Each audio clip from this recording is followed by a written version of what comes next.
आईला पप्पाने आमच्या अशा का वाटण्या केल्यात बरं? माझं तर लग्न झालंय तरी मला डाळिंब दिलंय, आणि त्या आमच्या बारक्याचं लग्न नाही झालं अजून आणि त्याला पेरू का दिलाय काय? डाळिंबाचे तरी चांगले पैसे होतात. पप्पाला पण मानावं लागेल ना का? मोठ्या भावाला दिलंय डाळिंब आणि मला दिलंय पेरू. त्याचं तर लग्न केलेलं आहे आणि मला पेरूत काय पीक निघणार आहे?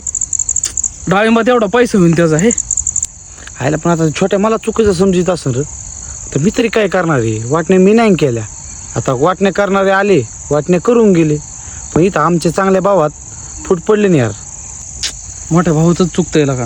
त्याला तरी कळायला पाहिजे होतं, मला लग्न नाही झालं काय नाही झालं. त्याने तरी नीटनाटक्या वाटण्या करायच्या ना. लय अवघड आहे का मोठ्या भावाचं पण. छोट्या महालही चांगला आहे, मी काय करतो त्याला डाळिंब देतो आणि मला पेरू घेतो, मग त्याचे थोडं चांगले पैसे होते, लग्न बिग्न होईन काढायचं. असं म्हणलं कसं होईन बाबा?